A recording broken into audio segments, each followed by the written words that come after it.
اعوذ باللہ من الشیطان الرجیم بسم اللہ الرحمن الرحیم الحمد للہ رب العالمین الصلاۃ والسلام علی سید الانبیاء والمرسلین وآلہ الطیبین الطاہرین المعصومین وعلی اصحابہ المنتجبین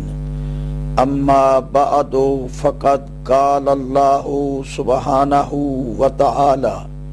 فی کتابہ المبین وخطابہ المتین وقولہ الحق وہو اصدق الصادقین بسم اللہ الرحمن الرحیم فَإِن تَنَازَعْتُمْ فِي شَيْءٍ فَرُدُّوهُ إِلَى اللَّهِ وَالرَّسُولِ إِن كُنتُمْ تُؤْمِنُونَ بِاللَّهِ وَالْيَوْمِ الْآخِرِ ذَلِكَ خَيْرٌ وَأَحْسَنُ تَأْوِيلًا۔ میرے محترم ناظرین و سامعین، انتہائی انہماک اور توجہ کے ساتھ، خلوص کے ساتھ، عزت اور احترام کے ساتھ اپنے سلسلہ گفتگو کو گزشتہ تقاریر سے مربوط کرتے ہوئے میں آپ کی خدمت میں اللہ تعالیٰ کے پاک کلام اور رسول پاک صلی اللہ علیہ وآلہ وسلم کی احادیث پاک کی روشنی میں اپنے بھائی کے اعتراض کا جو جواب مسلسل دے رہا ہوں، اسی سلسلے میں آج تیسری تقریر ہے۔ موضوع گفتگو ہے ایمان بالقرآن۔ ہمارے بہت سے برادران اسلامی و ایمانی اہل سنت برادران اور کچھ علماء یہ فرماتے ہیں کہ شیعہ حضرات کا قرآن پاک کے اوپر ایمان نہیں ہے۔ تو میں عرض کرنا چاہتا ہوں کہ ہمارا یہی قرآن ہے اور اسی قرآن پر ہمارا ایمان ہے، ہمارے عقائد اسی قرآن کے مطابق ہیں اور ہمارے اعمال بھی اسی قرآن کے مطابق ہیں۔ ہمارے بارے میں جو غلط فہمی پائی جاتی ہے، کوشش کر رہا ہوں کہ اس غلط فہمی کو کم کیا جائے اور شیعہ سنی دونوں بھائیوں کو قریب سے قریب تر لایا جائے۔ تو آج اللہ تعالیٰ کے اس فرمان کے مطابق فَإِن تَنَازَعْتُمْ فِي شَيْءٍ فَرُدُّوهُ إِلَى اللَّهِ وَالرَّسُولِ، اگر تمہارے درمیان کوئی تنازع ہو جائے، کوئی اختلاف ہو جائے، تو پھر اللہ اور رسول کی طرف توجہ کرو، اپنا رجوع اللہ اور رسول پاک کی طرف کرو۔ اللہ کے کلام میں، قرآن مجید میں اور رسول پاک کے اسوہ حسنہ میں، ان کی احادیث میں، ان کی سیرت میں یقیناً ہمارے مسئلے کا حل ہوگا۔ اگر نہ ہوتا تو پروردگار عالم کا یہ ارشاد گرامی نہ ہوتا، جب اللہ تبارک و تعالی نے خصوصیت کے ساتھ سورہ نساء کی آیت نمبر 59 میں بہت کلیئر الفاظ میں فرمایا ہے، اطیعوا اللہ و اطیعوا الرسول و اولی الامر منکم۔ مومنین سے خطاب ہے کہ اللہ کی اطاعت کرو، رسول اللہ کی اطاعت کرو اور اس کے بعد اولو الامر کی اطاعت کرو۔ اور اگر کہیں تمہارے درمیان تنازع ہو جائے تو اس کو بڑی خوش اسلوبی کے ساتھ اور توجہ کے ساتھ اللہ اور رسول کے پاس لے جاؤ، اور اللہ رسول یقیناً تمہارے اس جھگڑے کا فیصلہ کر دیں گے۔ تو آئیے آپ کا یہ اعتراض کہ شیعہ حضرات اس قرآن پر ایمان نہیں رکھتے، اس کو نہیں مانتے، اور میری یہ التجا بار بار کہ ہم اسی قرآن کو سمجھتے ہیں اور اسی کے مطابق ہمارے اعمال بھی ہیں، ہمارے عقائد بھی ہیں، ہمارے اصول بھی ہیں، ہمارے فروع بھی ہیں۔ چلیے آج ایک قرآن ہی شریعت کے مطابق ایک مسئلہ ہے، اس مسئلے کے ذریعے سے، اس مسئلے کی وساطت سے ہم اپنی اس غلط فہمی کو دور کرنے کی کوشش کریں۔ مسئلہ یہ ہے، عنوان ہے امامت نماز، نماز کی امامت۔ اس کے بارے میں جناب ختمی مرتبت حضرت محمد صلی اللہ علیہ وآلہ وسلم کا ارشاد گرامی ہے، اور بخاری میں، مسلم میں، ترمذی شریف میں، مشکات شریف، یہ 4 معتبر حدیث کی کتابوں کے حوالے سے میں آپ کی خدمت میں یہ عرض کر رہا ہوں کہ جناب ختمی مرتبت حضرت محمد صلی اللہ علیہ وآلہ وسلم نے ارشاد فرمایا کہ تم میں سے نماز وہ آدمی پڑھائے، نماز میں امامت وہ سر انجام دے، وہ کرے امامت، وہ لیڈ کرے نماز میں، جو قرآن کا عالم، یعنی سب سے زیادہ قرآن جاننے والا اور قرآن کے مطابق یعنی علم ہو اور عالم باعمل ہو، قرآن پر علم بھی قرآن کا رکھتا ہو اور اس پر عمل بھی کرتا ہو۔ نمبر 2، اگر قرآن کے علم میں 2 آدمی 4 آدمی برابر آ جاتے ہیں تو پھر دیکھنا کہ ان میں سے سنت رسول کا علم کس کے پاس ہے۔ جس کے پاس سنت رسول کا علم زیادہ ہے پھر اس کو ترجیح دی جائے گی، وہ نماز پڑھائے گا۔ اور اگر ایسا ہو کہ قرآن میں بھی برابر ہوں اور سنت کے علم میں بھی برابر، تو پھر حضور نے اس زمانے کے لحاظ سے فرمایا کہ ہجرت جس نے پہلے کی اس کو مقدم سمجھا جائے گا اور اس کو ترجیح دی جائے گی، اور اگر ہجرت بھی برابر ہو تو پھر اس میں عمر دیکھی جائے گی کہ عمر کے لحاظ سے بڑا کون ہے، بزرگ کون ہے، بس اس کے پیچھے نماز پڑھی جائے۔ تو اس کے بعد بھی کئی اور باتیں ہیں، لیکن اصل حقیقت قرآن اور سنت کا علم اور عمل ہے۔ کیوں؟ بنیادی 2 ہی چیزیں ہیں، باقی چیزیں وہ اضافی ہیں۔ اگر ایک آدمی کے پاس قرآن مجید کا علم نہیں ہے، احادیث کا علم نہیں، سنت رسول سے آگاہی نہیں ہے، اور پھر عمل بھی اس کا استوار نہیں، تو اس کے اندر باقی ساری شرطیں پوری ہو جائیں تو نماز کے قابل نہیں ہوگا کہ نماز پڑھا سکے۔ نماز پڑھانے کے لیے بیسیکلی بنیادی طور پر یہ 2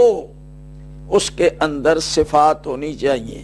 قرآن مجید کا علم ہو اور اپنی استطاعت کے مطابق اس کا عمل بھی اس کے مطابق ہو، اور پھر رسول اکرم کی سنت اور احادیث سے بھی آگاہ ہو، نماز کے مسائل بھی جانتا ہو، اور پھر اخلاقی لحاظ سے بھی اچھا ہو۔ تو میں نے اپنے عزیز سے پوچھا کہ میں نے کہا اب آپ بتائیں، اس وقت ہم لوگ نماز جو پڑھتے ہیں، ہماری مساجد میں باقاعدہ عالم معین ہوتے ہیں، عالم کو وہاں پر معین کیا جاتا ہے، عالم دین۔ اگر عالم دین موجود نہ ہو اور اس کی عدم موجودگی میں نماز کا ٹائم ہو جاؤ تو پھر نمازیوں میں سے کس کو آپ آگے کھڑا کریں گے؟ ظاہر ہے کہ جو قرآن اور سنت کا عالم زیادہ علم رکھنے والا ہے اور اس کا عمل بھی اچھا ہے، خوش اخلاق بھی ہے، لوگ اس کی عزت بھی کرتے ہیں اور متقی پرہیزگار بھی ہے، اور مسائل نماز کو سمجھتا بھی ہے۔ عموماً یہی جدھر بھی چلے جائیں گے تو یہی چیز دیکھی جاتی ہے کہ آگے کس کو کھڑا کیا جائے، کون پڑھائے۔ تو کہنے کا مقصد میرا یہ ہے، یہ فیصلہ حضور پاک نے کر دیا کہ قرآن اور سنت کا زیادہ علم جس کے پاس ہو اور اس کا عمل اس کے مطابق، اس کو ترجیح دی جائے، اس کے پیچھے نماز پڑھی جائے۔ اب اس تھوڑی سی تمہید کے بعد میں ایک چھوٹا سا واقعہ تاریخ اسلام سے آپ کی خدمت میں پیش کرنا چاہتا ہوں۔ وہ یہ کہ حضرت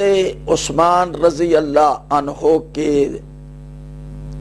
خلافت کے زمانے میں کوفے کے اندر کوفے کے گورنر ولید بن عقبہ بن ابی معیط مشہور آدمی ہیں اور مادر زاد برادر بھی ہیں جناب عثمان رضی اللہ عنہ کے، ماں کی طرف سے۔ یہ گورنر تھے کوفہ کے۔ کوفہ کی جامع مسجد میں ایک دن صبح سویرے آئے نماز پڑھانے کے لیے۔ اب نماز میں 2 رکعت کی بجائے 4 رکعت نماز صبح کی پڑھا دی، اور اس کا وجہ کیا تھی کہ وہ شراب پینے کے بہت عادی تھے، شراب پی ہوئی تھی، شراب کے نشے میں انہیں پتہ نہیں، اور نماز بجائے 2 رکعت کے 4 رکعت پڑھا دی۔ اب اس کے بعد جو واقعہ شرح فقہ اکبر کے اندر ملا علی قاری نے دیا ہے، اس کے متعلق جو بحث آئی ہے، جو گفتگو ہوئی ہے، وہ یہ انہوں نے کوئی اس کے اوپر تبصرہ نہیں کیا، کمنٹ نہیں کیے کہ یہ نماز ہوئی ہے یا نہیں ہوئی، بلکہ انہوں نے ایک عنوان قرار دیا ہے۔ وہ نماز باقاعدہ سب کے سب لوگوں نے تسلیم کی، اس نماز کا اعادہ نہیں ہوا کہ وہ نماز صحیح ہے اور وہ نماز درست ہے، کیونکہ نمازیوں کے اندر لکھا ہے شرح فقہ اکبر والے نے کہ عبداللہ ابن مسعود جو بہت بڑے قرآن کے عالم تھے، بہت زیادہ، کیونکہ جناب رسالت مآب حضرت محمد صلی اللہ علیہ وآلہ وسلم نے بخاری شریف کے اندر 4 آدمیوں کا نام لے کر خصوصیت کے ساتھ یہ ذکر فرمایا کہ قرآن سیکھنا ہے تو ان 4 آدمیوں سے سیکھیں، ابی بن کعب، عبداللہ بن مسعود اور معاذ بن جبل اور سالم۔ یہ 4 آدمیوں کے نام لیے رسول پاک نے کہ ان سے قرآن سیکھو۔ ان میں عبداللہ ابن مسعود بھی ہیں، اور عبداللہ ابن مسعود اس نماز میں شریک ہیں۔ اب قرآن کے علم کے اعتبار سے عبداللہ ابن مسعود اس جماعت میں سب سے زیادہ عالم قرآن تھے، تو رسول اکرم کے فرمان کے مطابق کہ وہ نماز میں لیڈ کرے جو قرآن کا علم سب سے زیادہ رکھتا ہے، اور ان کے مقابلے میں اس وقت کوفے کی جامع مسجد میں کوئی ان سے زیادہ قرآن جاننے والا نہیں تھا، لیکن وہ پیچھے پڑ رہے ہیں، اور نماز ہو گئی، 4 رکعت پڑھ دی گئی، کوئی نماز کا اعادہ نہیں ہوا، کسی نے کوئی اس کے اوپر کسی قسم کا تبصرہ نہیں کیا کہ بالکل نماز ٹھیک ہے، سب کی نماز قبول ہو گئی۔ اب اس کے اوپر کسی قسم کا تبصرہ کیے بغیر صاحب فقہ اکبر ملا علی قاری نے ایک عنوان قائم کیا اپنی کتاب کے اندر، وہ میں آپ کی خدمت میں پیش کرنا چاہتا ہوں۔ یہ شرح فقہ اکبر ملا علی قاری، میں نے آپ کو کئی مرتبہ دکھایا ہے اس کتاب کو، یہ کراچی کی چھپی ہوئی ہے۔ اب اس کتاب کے صفحہ نمبر 90 کے اوپر، 90 پیج کے اوپر عنوان قائم کیا ہے، وَالصَّلَاةُ خَلْفَ كُلِّ بَرٍّ وَفَاجِرٍ مِنَ الْمُؤْمِنِينَ جَائِزَةٌ، یعنی نماز ہر نیک اور بد کے پیچھے، بر کہتے ہیں نیک کو، کل برن و فاجرن، اور فاجر کہتے ہیں یعنی بر کی ضد ہے، بدکار، نافرمان، فاجر ہو یا نیک ہو، صالح ہو یا طالح ہو، ان کے پیچھے نماز پڑھنی جائز ہے۔ یعنی اچھے برے کا کوئی امتیاز نہیں ہے نماز کے لیے۔ یہ انہوں نے عنوان قائم کر کے اس کو دلیل کے طور پر اس واقعے کو پیش کیا، دلیل ہے، اس نماز کو دلیل بنایا، جیسا کہ کوفے کی مسجد میں ولید بن عقبہ بن ابی معیط نے شراب پی کر، اور یہ اکثر شراب پیتا تھا، شرح فقہ اکبر میں لکھا ہوا ہے کہ اکثر یہ آدمی شراب پیا کرتا تھا، اور شراب کے نشے میں اس نے نماز آ کے پڑھائی اور 2 کی بجائے 4 رکعت پڑھا دی، اور اس کو اس نے صحیح قرار دیا کہ نماز میں کوئی خلل نہیں، نماز صحیح ہے، اور دلیل کے طور پر پیش کر رہے ہیں کہ اس واقعے سے یہ چیز ثابت ہو گئی کہ نیک اور بد، اچھے برے، سب کے پیچھے نماز ہو سکتی ہے۔ اس پر کوئی تبصرہ نہیں کہ وہ شراب کی حالت میں تھا اور شراب کے نشے میں تھا، نہیں، اور اس 4 رکعت کے پڑھانے کو بھی درست قرار دے دیا گیا، نماز کا اعادہ نہیں ہوا۔ بہرحال میں نے اپنے اس دوست سے کہا جس نے مجھ سے سوال کیا اور جس سے میری بحث ہو رہی ہے بڑی، میں نے کہا اب آپ بتائیں کہ آپ کا ایمان کیا کہتا ہے، کیا یہ نماز اللہ کی نظر میں قبول ہے کہ ایک بندہ شراب پی کر نماز پڑھاتا ہے؟ شراب نجس چیز ہے، اور ملا علی قاری نے اپنے عنوان قائم کر دیا اس واقعے سے کہ ایسے آدمی کے پیچھے نماز جائز ہے، نیک ہو یا بد ہو، اچھا ہو برا ہو، نماز سب کے لیے قابل قبول ہے، سب کے پیچھے، اس کے لیے کوئی شرط کی ضرورت نہیں ہے، نہ کریکٹر کی ضرورت ہے، نہ علم کی ضرورت ہے، کسی قید کی ضرورت نہیں۔ تو میں نے جب اپنے عزیز سے پوچھا کہ آپ ذرا غور فرمائیں کہ کبھی ایسا ہوا ہے، آپ نے ہسٹری پڑھی اس کے بعد، یا بھی پاکستان کتنے جناب آپ مسجدیں میں جاتے ہیں، نمازیں پڑھتے ہیں، سارا کچھ ہے، کبھی آپ نے دیکھا کہ کسی شرابی نے کسی مسجد میں یا کسی بدکار آدمی نے کسی نماز میں کسی جگہ پر لیڈ کیا ہو کسی مسجد میں؟ تو یہ کبھی دیکھنے میں نہیں آتا، لوگ جانتے ہیں۔ بہرحال یہ بندہ جو ہے، اب اس کے بارے میں تاریخیں کیا کہتی ہیں، اس کا ذکر قرآن مجید میں اس بندے کا، آپ نے تو اس کو اتنی اہمیت دی ہے، لیکن قرآن مجید میں اس کا ذکر اللہ تبارک و تعالی نے کیا ہے۔ قرآن مجید میں سورہ حجرات کی آیت نمبر 6 میں اس بندے کا خصوصی ذکر ہے۔ یا ایھا الذین آمنوا ان جاءکم فاسق بنبأ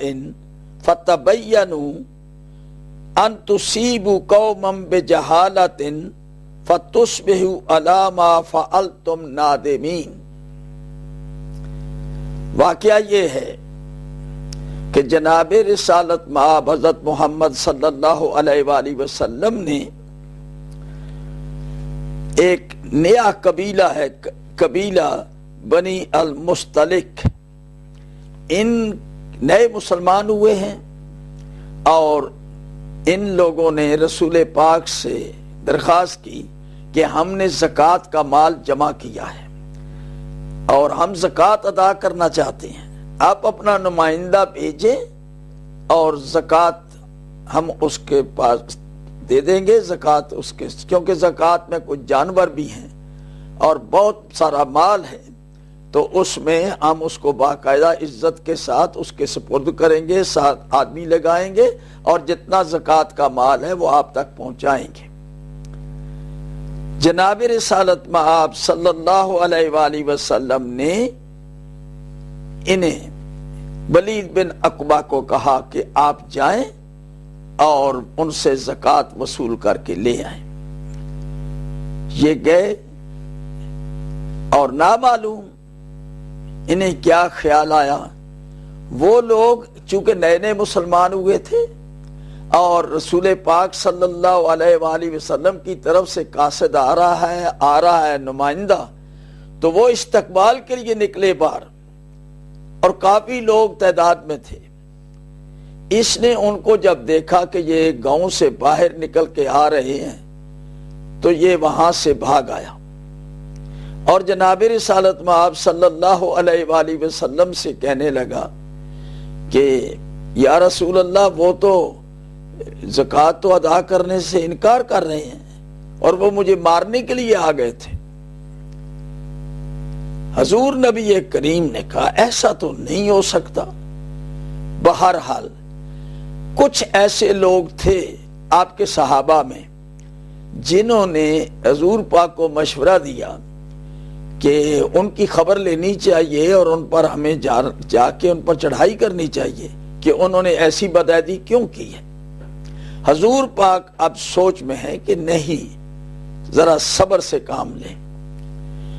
یہ گفتگو ہو رہی تھی کہ پروردگار عالم کی طرف سے، کیونکہ کچھ مومن ایسے بھی تھے جو جلدی چاہتے تھے کہ حملہ کیا جائے اور ان کو اس گستاخی کا سزا دی جائے کہ انہوں نے بلا کے، اور جب ہمارا آدمی گیا تو اس کو بجائے زکوٰۃ دینے کے اس کے لیے مارنے کے لیے آ گئے۔ یہ تو بہت بدعہدی کی انہوں نے۔ حضور پاک نے کہا کہ یہ ذرا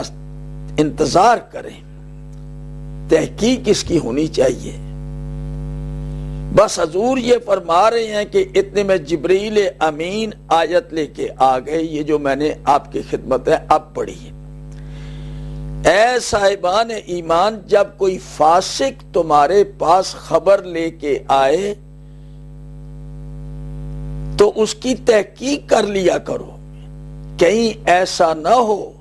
کہ اس کی غلط اطلاع کے اوپر آپ کوئی ایسا قدم اٹھا دیں کسی قوم کے خلاف کہ بعد میں آپ کو پچھتانا پڑے۔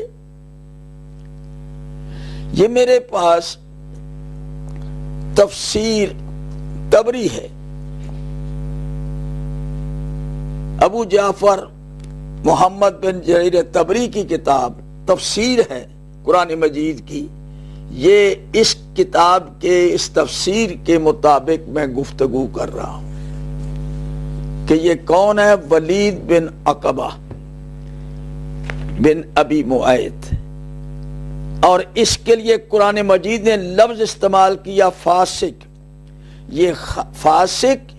غلط خبر لے کے آیا، جھوٹ بولا ہے اس نے آ کے رسول اللہ کے سامنے، اور وہ قبیلہ جو نیا مسلمان ہوا اور بڑی خندہ پیشانی کے ساتھ وہ رسول پاک کے اس قاصد اور ایلچی کا استقبال کے لیے نکلے ہیں، اور وہ مارنے کو کہہ رہے ہیں، حضور پاک کو کہتے ہیں وہ مارنے کے لیے آ گئے۔ بہرحال یہ سارا مفسرین نے لکھا ہے، اور یہ تفسیر در منصور میں بھی بالکل یہی واقعہ لکھا ہوا ہے بڑی تفصیل کے ساتھ۔ اور اس کے علاوہ یہ تفسیر مظہری ہے اردو ترجمے کے ساتھ، اس میں بھی یہ تفصیل کے ساتھ لکھا ہے، اور یہ مولانا مودودی صاحب کی تفسیر تفہیم القرآن میں بھی یہ واقعہ لکھا ہوا ہے، اور اس کے بعد یہ تفسیر روح المعانی علامہ محمود آلوسی البغدادی کی، یہ چند تفسیریں میں نے پیش کی ہیں۔ اس کے علاوہ تقریباً مشہور تمام تفاسیر کے اندر یہ واقعہ لکھا ہوا ہے، اور یہ ولید بن عقبہ بن ابی معیط، اسے قرآن مجید نے فاسق کہا، اور اسی آدمی کے متعلق اس نے ایک دفعہ حضرت علی علیہ السلام کے ساتھ گفتگو کرتے ہوئے حضرت علی علیہ السلام سے بحث کر رہا ہے، اور حضرت علی علیہ السلام سے کہتا ہے کہ آپ بڑے بہادر بنے پھرتے ہیں اور بڑے فصیح البیان ہیں، میری فصاحت اور بلاغت کا آپ مقابلہ نہیں کر سکتے، میں آپ سے زیادہ فصیح البیان ہوں۔ دوسرا کہ میرا نیزہ آپ سے زیادہ تیز ہے، اور میرے اندر قوت دفاع بہت زیادہ ہے، بڑا مستحکم ہوں، بہت جنگجو ہوں۔ یہ جملے کہہ رہا ہے حضرت علی علیہ السلام کے ساتھ، اور بڑے تکبر کے انداز میں گفتگو کر رہا ہے۔ حضرت علی علیہ السلام نے اس کے اس متکبرانہ انداز گفتگو کا جواب یہ دیا، اسکت یا فاسق، اسکت یا فاسق، اے فاسق خاموش ہو جاؤ۔ حضرت علی علیہ السلام کا یہ فرمانا، اور جبریل امین یہ آیت لے کے نازل ہوئے، ادھر رسول اکرم پر اس آیت کا نزول ہوا۔ حضرت علی اور اس کے درمیان یہ گفتگو ہو رہی ہے، حضرت علی علیہ السلام نے اسے روکا، اسکت یا فاسق، اور یہ آیت آئی جناب رسالت مآب کے پاس، افمن کان مومنا کمن کان فاسقا لا یستوون، افمن کان مومنا کمن کان فاسقا لا یستوون، کیا وہ جو مومن ہے وہ اس کے برابر ہو سکتا ہے جو فاسق ہے؟ ہرگز نہیں۔ یعنی مومن حضرت علی کو کہا گیا اور فاسق ولید کو کہا گیا۔ تو قرآن مجید نے اس کی تفسیر میں بھی اکثر مفسرین نے لکھا کہ علی علیہ السلام مومن ہی نہیں، مومن کامل امیر المومنین ہے، اور یہ فاسق ہے۔ اب فاسق آدمی شراب پی کے نماز پڑھاتا ہے، تو میرے محترم ناظرین و سامعین، اب شرافی کا اکبر میں بغیر کسی تبصرے کے اس پر کوئی تنقید نہیں کی، بلکہ اپریشیٹ کیا ہے کہ نماز ایسے آدمی کے پیچھے جائز ہے، نیک ہو یا بد ہو۔ ایک انہوں نے اصول بنا کے پیش کر دیا، اور اپنا عقیدہ اس کو بنا کر پیش کر دیا کہ ہر فاسق فاجر، نیک بد، صالح طالح کے پیچھے نماز جائز ہے، اور امامت کے لیے کوئی شرائط نہیں۔ آگے یہ وضاحت کی ہے مسئلہ امامت میں، خواہ وہ امامت کبریٰ ہو یا امامت صغریٰ، اس کے لیے کوئی شرط نہیں، نہ علم کی نہ عمل کی۔ یہ بڑے زور دے کر کہا ہے۔ اب میں نے کہا کہ کیا کوئی ایسی حدیث پیش کر سکتے ہیں جس سے یہ دلیل ملے؟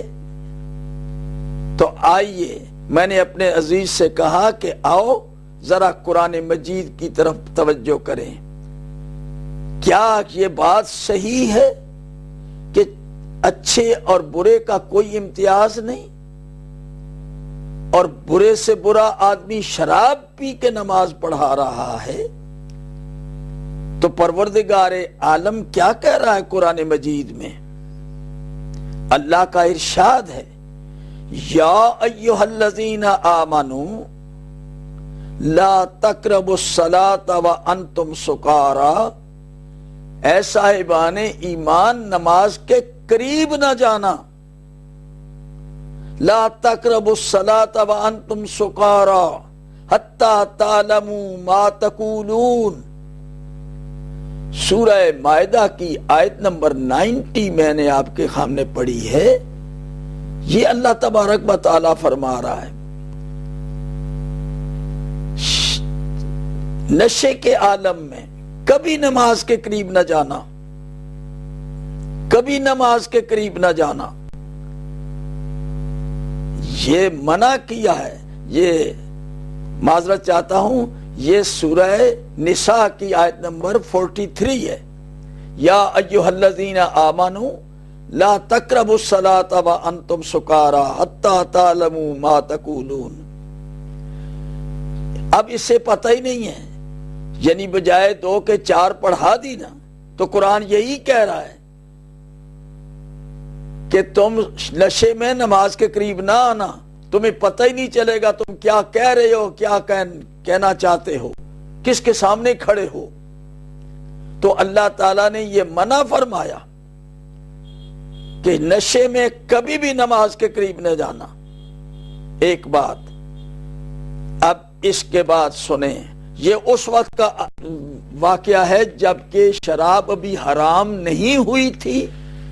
اور لوگ شراب پیتے تھے، لیکن شراب پی کے جب مسجد میں کوئی آتا ہے تو یہ آیت اتری کہ دیکھو نماز کے لیے جب آؤ تو تمہارے نشہ نہیں ہونا چاہیے۔ اور اس کے بعد پھر آیت اترتی ہے کچھ عرصے کے بعد، سورہ مائدہ کی آیت نمبر 90، انما الخمر والمیسر والانصاب والازلام رجس من عمل الشیطان فاجتنبوہ لعلکم تفلحون۔ یہاں شراب مطلق حرام ہو گئی، یا ایھا الذین آمنوا لا تقربوا الصلاۃ وانتم سکارا، یہ پہلے آیت اتری تھی جبکہ شراب حرام نہیں تھی، لیکن نماز کے لیے ضرور لازم یہ رکھا گیا کہ نماز میں جبکہ شراب ابھی پی جا رہی تھی، حرام نہیں ہوئی تھی، تو اس وقت اللہ نے منع کیا کہ کوئی آدمی نشے کی حالت میں نماز میں نہیں آئے گا۔ تو اس کے بعد کچھ عرصہ بعد جب فائنل اس کے حرمت کی آیت آ گئی، سورہ مائدہ کی آیت نمبر 90، کہ انما الخمر والمیسر والانصاب والازلام، بے شک یہ شراب، جوا اور یہ بت اور بتوں کے اوپر چڑھاوے، اور اس کے بعد یہ تیر اندازی کے ساتھ لاٹری کرنا، تیر اندازی کے ذریعے جوا کھیلنا، یہ سب چیزیں حرام قرار دی گئی ہیں۔ یہ رجس ہے، یہ عمل شیطان ہے۔ فاجتنبوہ، اس سے اجتناب کرو، یعنی اس کو حرام قرار دیا جا رہا ہے، اجتناب کرو، لعلکم تفلحون، شاید کہ تمہاری فلاح ہو جائے، شاید کہ تم بچ جاؤ عذاب الہی سے۔ اب یہاں شراب مطلق حرام ہوئی اللہ تبارک و تعالیٰ کی طرف سے، اور اس سے اجتناب کا حکم ہے۔ یہ رجس ہے، یہ عمل شیطان ہے۔ اب اس کے بعد کوئی گنجائش نہیں ہے کوئی مومن شراب پیے، شراب پینا ہی گناہ کبیرہ ہے، یہ ام الخبائث ہے۔ یہ شراب کے ذریعے سے خرابیاں پیدا ہوتی ہیں، معاشرے میں فساد بپا ہوتا ہے۔ تو جب اللہ تبارک و تعالیٰ کا حکم قطعی ہے، صریح حکم ہے، کہ مومنوں شراب کے نشے میں ہو یا کسی اور نشے میں، نشے کی حالت میں نماز کے قریب نہ جانا۔ اللہ منع فرما رہا ہے کہ قریب نہ جانا نماز کے، یہ تم پر حرام ہے، رجس ہے، عمل شیطان ہے۔ تو پھر آپ کس بنا پر یہ کہہ رہے ہیں کہ نماز ہر حالت میں، اچھا ہو برا ہو، نیک ہو بد ہو، صالح ہو طالح، اس کے پیچھے نماز جائز ہے؟ اور پھر آگے جملہ یہ لکھا کہ اگر کوئی آدمی ایسے یعنی فاسق کے پیچھے، فاجر کے پیچھے نماز پڑھنے سے اعتراض کرے تو وہ بدعتی ہے، اس کو بدعتی قرار دے رہے ہیں۔ یعنی جو اللہ کے فرمان پر عمل کرے اور شراب کے نشے میں ایک آدمی کھڑا ہو کے نماز پڑھا رہا ہے، وہ اس سے اجتناب کرتا ہے، وہ اس کے پیچھے نماز نہیں پڑھتا، اس کو بدعتی قرار دیا جا رہا ہے۔ تو میں نے اپنے اس عزیز سے کہا، میں نے کہا یہ کتاب میں آپ کو پیش کر رہا ہوں، یہ شرح فقہ اکبر، اب یہ کراچی کی چھپی ہوئی ہے اور یہ بالکل لیٹسٹ مکتبہ حقانیہ، یہ ملتان کی چھپی ہوئی کتاب ہے، بالکل لیٹسٹ نیو شرح فقہ اکبر ملا علی قاری، اور اس کے اندر بھی باقاعدہ عنوان ہے کہ الصلاۃ خلف کل بر و فاجر، کل بر و فاجر جائزۃ من المومنین، مومنین میں سے مومنین کے لیے نماز اگر کوئی پڑھتا ہے اس کے لیے جائز ہے۔ اب میں آپ کی خدمت میں یہ عرض کرنا چاہتا ہوں کہ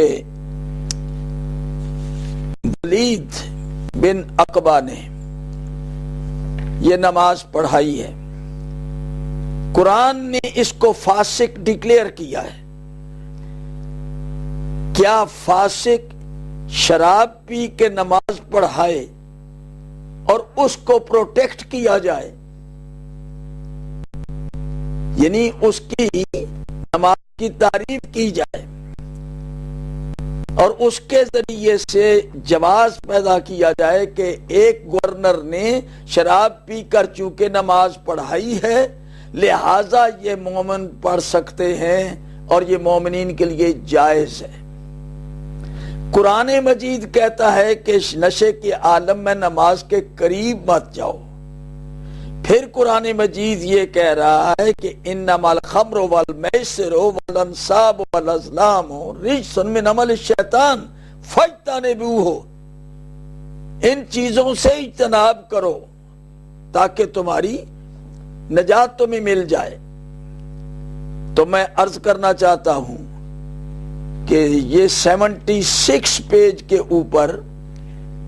اس نئے ایڈیشن کے اندر، نئے چھاپے کے اوپر انہوں نے لکھا ہے یہی عنوان، کہتے ہیں کہ فاسق اور فاجر، نیک اور بد، صالح اور طالح، عنوان ہے وَالصَّلَاةُ خَلْفَ كُلِّ بَرٍّ وَفَاجِرٍ أَيُّ صَالِحٌ وَطَالِحٌ مِنَ الْمُؤْمِنِينَ جائزہ۔ اب اس کو جائز قرار دیا ہے۔ آگے انہوں نے ایک روایت پیش کی ہے أَيَّ لِقَوْلِهِ صلی اللہ تعالی علیہ وعلی آلہ وسلم صلوا خلف کل بر و فاجر، حضور کی طرف منسوب کر کے ایک روایت پیش کی کہ حضور نے فرمایا کہ ہر نیک اور بد کے پیچھے نماز پڑھو، یعنی گویا کہ رسول اللہ نے حکم دیا ہے کہ شرابی کے پیچھے نماز پڑھو۔ اللہ اکبر، حضور نے حکم دیا۔ حضور نبی کریم اللہ کے حکم کے خلاف کبھی نہیں کہہ سکتے۔ حضور نے ہرگز یہ حکم نہیں دیا اب حضور نے جو حکم دیا ہے پہلے اس کو بیان کرنے سے پہلے میں فاسق کے بارے میں گفتگو کرتا ہوں، فاجر کے بارے میں گفتگو کرتا ہوں قرآن سے، کہ فاسق اور فاجر کا مقام کیا ہے ازروِ قرآن۔ اللہ تبارک و تعالیٰ کا ارشاد ہے نیک لوگوں کے بارے میں، جیسا کہ خلف کل برٍ و فاجر۔ اب اللہ تبارک و تعالیٰ کا ارشاد ہے ان الابرار لفی نعیم و ان الفجار لفی جہیم۔ نیک لوگ جنت میں جائیں گے، نعمتوں والی جنت میں، اور فاجر لوگ جہنم میں جائیں گے۔ کوئی فاجر قرآن مجید میں کوئی آیت نہیں کہ جس میں فاجر کی مغفرت اور بخشش کا ذکر ہو۔ اب سنیے یہ ارشاد الہی، یہ آیت میں نے سورہ الانفطار آیت نمبر 14 پڑھی ہے، ان الابرار لفی نعیم و ان الفجار لفی جہیم۔ اس کے بعد سورہ مطففین آیت نمبر 7 کلا ان کتاب الفجار لفی سجین، یہ فاجروں کے اعمال نامے بھی سجین میں ہیں۔ اس کے بعد حضرت نوح علیہ السلام کا دعا کرنا اللہ تبارک و تعالی سے۔ حضرت نوح علیہ السلام نے یہ دعا کی تھی، پروردگارا رب لا تذر علی الارض من الکافرین دیارا، اے میرے پروردگار اس زمین کے اوپر یعنی کافروں کا وجود ختم کر دے۔ انکا انتظرہم یضلوا عبادک ولا یلدوا الا فاجرا کفارا۔ حضرت نوح علیہ السلام کہتے ہیں کہ پروردگار عالم انکا انتظرہم، اگر آپ نے ان کو چھوڑ دیا، یضلوا عبادک، یہ تیرے بندوں کو گمراہ کریں گے، ولا یلدوا الا فاجرا کفارا، ان سے جتنی نسل آگے پیدا ہوگی وہ فاجر ہوں گے اور کافر ہوں گے۔ فاجر اور کافر کو برابر کیا جا رہا ہے کہ فاجر بھی کافر ہی ہے، اس کی بخشش ہرگز نہیں ہوگی۔ اس کے بعد اللہ تبارک و تعالی کا ارشاد ہے ام نجعل الذین آمنوا وعملوا الصالحات کالمفسدین فی الارض ام نجعل المتقین کالفجار۔ یعنی اب میں اگر کہوں کہ جو میرے بھائیوں نے اپنے کتاب میں یہ لکھا ہے کہ نیک اور بد کے فاسق، فاجر، طالع، صالح اور نیک اور بد سب کے پیچھے نماز جائز ہے، تو اب ان کی اس عبارت کو اس آیت کے ساتھ کمپیئر کریں۔ اللہ تبارک و تعالیٰ فرما رہا ہے ام نجعل الذین آمنوا وعملوا الصالحات، گویا اللہ تعالیٰ کی نظر ہے اس فتوے کے اوپر، اس عقیدے کے اوپر اللہ کی نظر ہے۔ ام نجعل الذین آمنوا، کیا ہم بنا دیں ان لوگوں کو جو ایمان لائے، وعملوا الصالحات اور نیک عمل کرتے،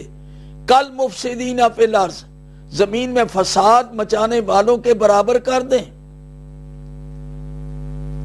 ہم ایسا نہیں کر سکتے۔ ام نجعل الذین آمنوا وعملوا الصالحات کالمفسدین فی الارض، کیا جو مومن اور عامل الصالحات ہیں ان کو ہم مفسدین، جو زمین میں فساد کرنے والے ہیں، ان کے برابر کر دیں، ان جیسا بنا دیں؟ ام نجعل المتقین کالفجار، کیا ہم متقین کو فاجروں کے ساتھ ملا دیں؟ اللہ تعالیٰ ڈیفرینشیٹ کر رہے ہیں کہ متقی فاجر الگ الگ ہیں، اور تم ان کو مکس اپ کر رہے ہو، برابر کر رہے ہو کہ متقی کے پیچھے بھی نماز ہو سکتی ہے اور فاجر کے پیچھے بھی نماز ہو سکتی ہے۔ اس کے بعد اللہ تبارک و تعالی کا ارشاد فاسق کے بارے میں، اللہ تعالیٰ نے فاسق کے بارے میں بھی ارشاد فرمایا ہے، فاسق کا کیا حشر ہوگا۔ اللہ تبارک تعالیٰ نے فاسق کے بارے میں فرمایا کہ فاسق بھی جہنم میں جائے گا، فاسق کی بھی بخشش نہیں ہوگی. جتنے فاسق ہیں وہ جہنم میں جائیں گے. کوئی فاسق کی کیوں؟ سب سے پہلے جس نے فسق کا ارتکاب کیا ہے فاسق وہ ابلیس ہے. سب سے پہلے فسق کا ارتکاب کرنے والا ابلیس، اس نے یہ انکار کیا تھا. جب اللہ تبارک و تعالیٰ نے کہا ملائکہ کو کہ آدم کو سجدہ کرو، سب نے کیا اور اس نے انکار کر دیا. جب انکار کیا ہے تو اللہ تعالیٰ نے اس کے انکار کو فسقہ کے لفظ سے یاد کیا ہے کہ اس نے یعنی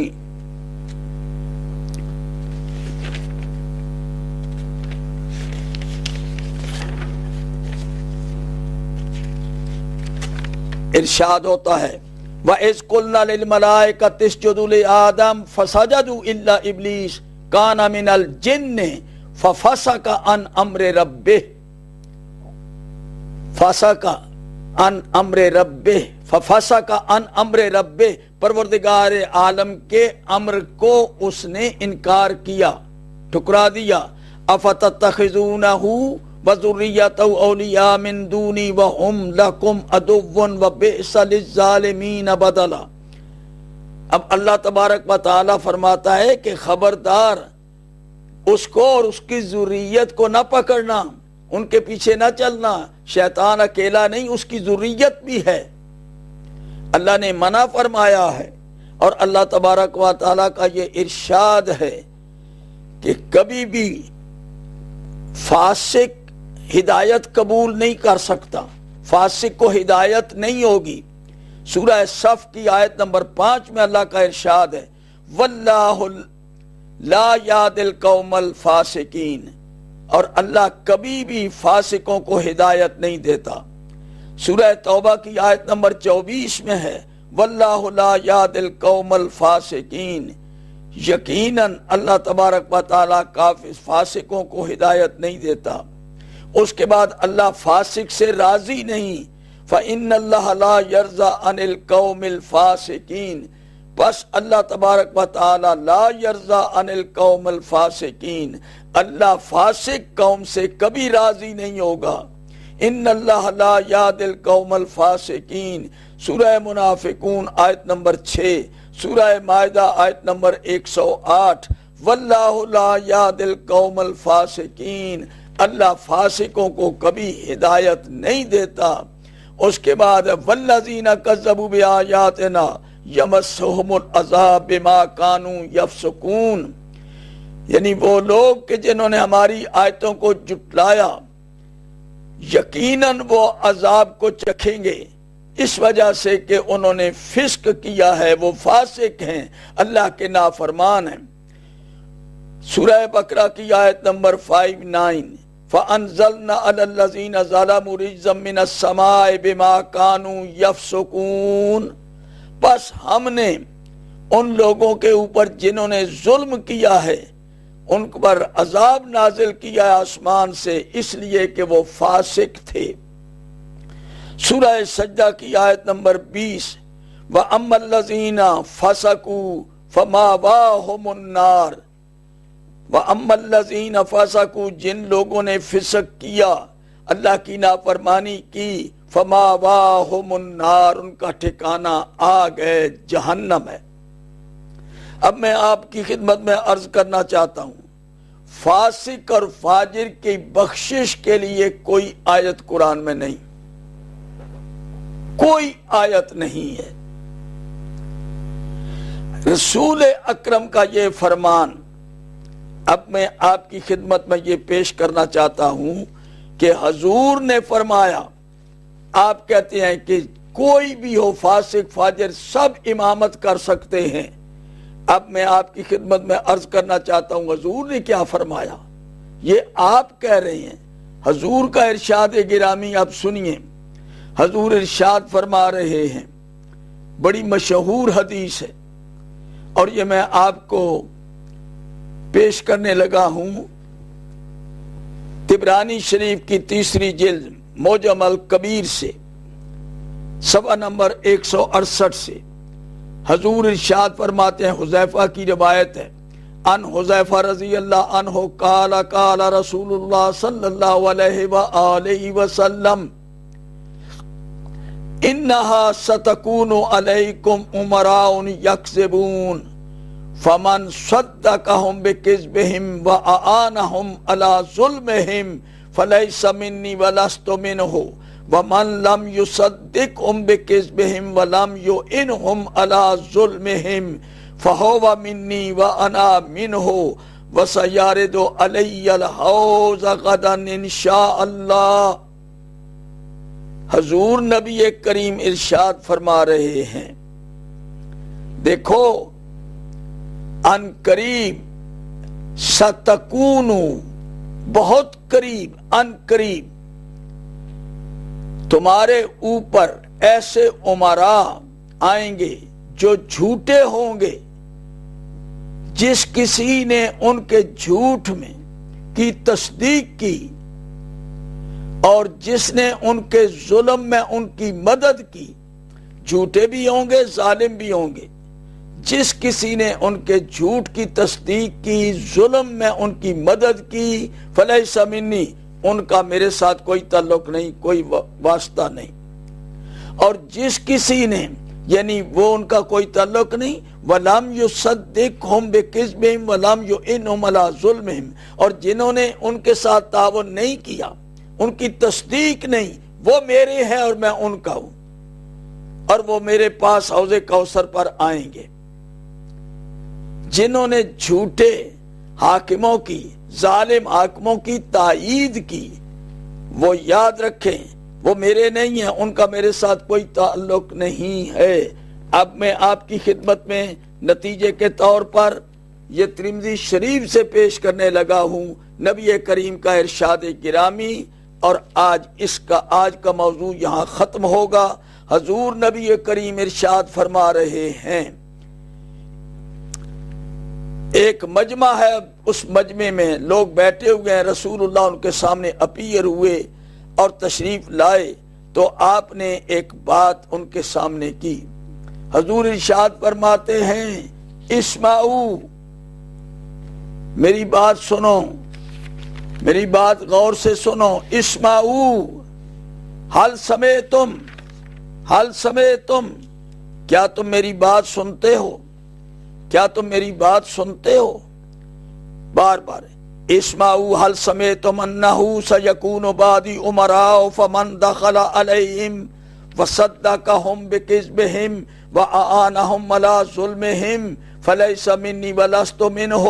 وليس بوارد علي الحوض ومن لم يعنهم ومن لم يصدقهم بكذبهم فهو مني وانا منه وهو وارد على الحوض۔ یہ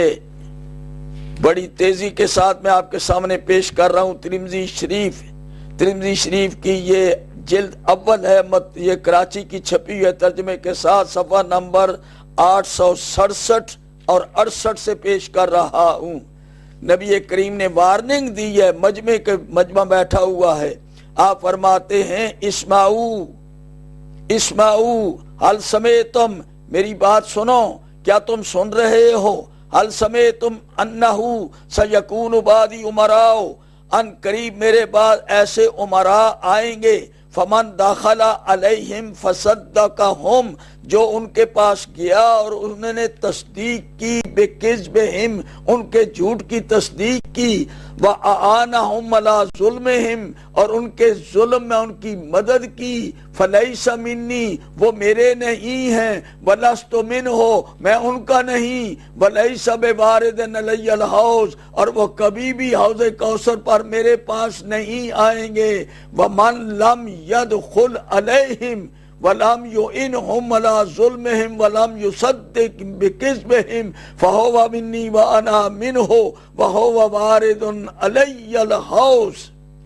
یعنی ایسے حاکم آئیں گے، جھوٹے ہوں گے، ظالم ہوں گے، جس کسی نے ان کی تصدیق کی، جھوٹ کی اور ظلم کی، مدد کی، اعانت کی، وہ میرے نہیں،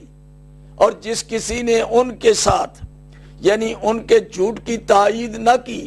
اور ان کے ظلم میں ان کی مدد نہ کی، وہ میرے ہیں اور وہ میرے پاس حوض کوثر پر آئیں گے انشاءاللہ۔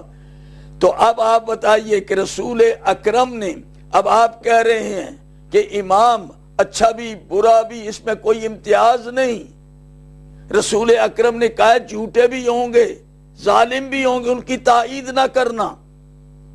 اگر ایک شراب پی کے آیا، نشے میں نماز پڑھانے کے لیے کھڑا ہوا، تو اگر کوئی مومن اسے کہے کہ یہ تو قرآن کی خلاف ورزی کر رہا ہے، یہ تو شیطانی کام ہے، شراب حرام ہو چکی ہے، اس کو تو مسجد میں داخل ہی نہیں ہونا چاہیے۔ تو میرے محترم سامعین، اللہ اور رسول سے فیصلہ کرائیں۔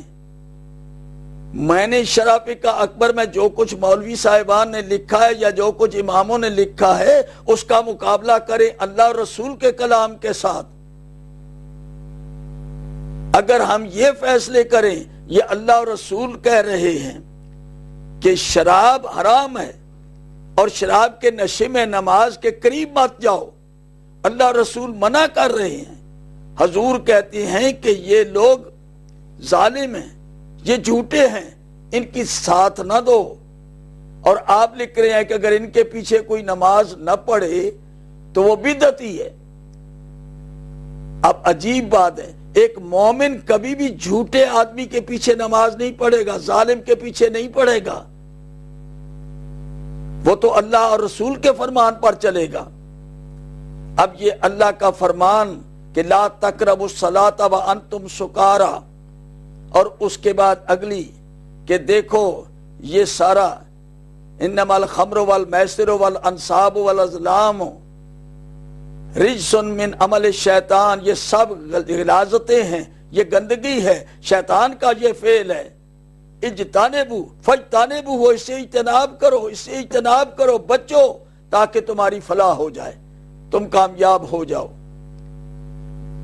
تو میرے محترم سامعین، بڑی توجہ کے ساتھ اس گفتگو کو آپ سنیں اور سمجھیں، قرآن پاک پر تدبر اور تفکر کریں اور ہسٹری کو پڑھ کے دیکھیں۔ اگر ہم، اللہ تعالیٰ منع کرتا ہے حق اور باطل کو ملاؤ نہیں، سچ اور جھوٹ کو ملاؤ نہیں، حق کو جان بوجھ کر چھپاؤ نہیں۔ یہ تو اگر ہم نے کہا شرابی بھی ٹھیک ہے،